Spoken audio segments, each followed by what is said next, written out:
you doing? Hey, I'm great. Bill, congratulations. Season 2 of Shrinking on Apple TV Plus. Thank you so much, man. I appreciate it. I appreciate you doing all these different series and I love them. But we have to hear from you. What do you suppose is the secret to success for Shrinking? Oh, wow. It's for me, it's taking credit for other people's hard work.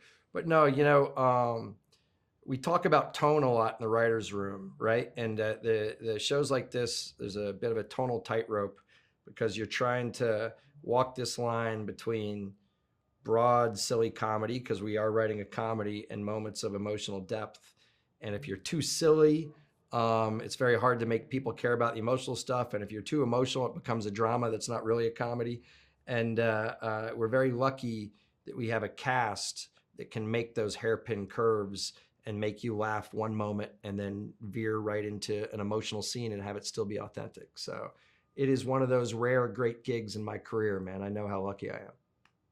No, it is so true. And I know you've done a lot of different, showrun a lot of different shows and executive produce a lot of different shows. And I feel like they're all different. Maybe they're similar somehow. I mean, when you take these projects, do you look at them as different projects, very different projects, or you think that you try to tie them all into some kind of commonality? Look, you're tagging into one of my psychological issues, man. I don't know if I do the same thing all the time, but I don't think you're accusing me of doing that, but I really do,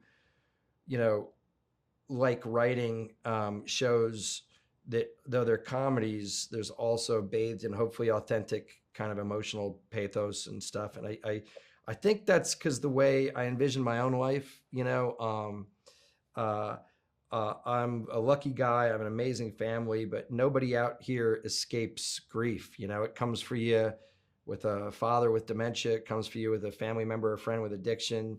And it's so prevalent out there, for us to have the opportunity to write about it and show characters smiling their way through it.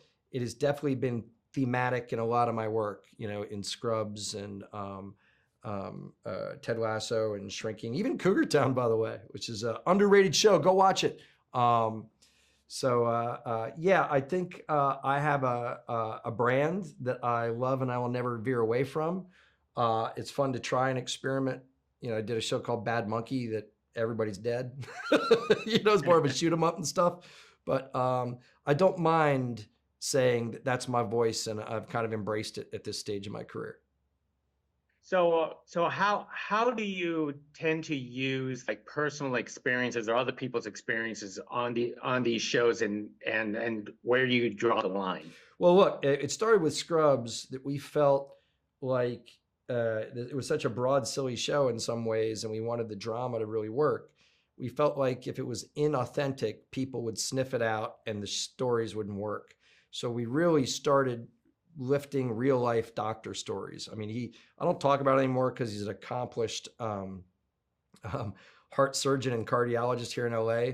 But John Doris is the real JD. He works here out at Kaiser, and he did hide in the closet. In the pilot, his character hides in the closet to avoid running a code on his first day of work, and the real JD did that. And I think that's why it rang true to people and rang human.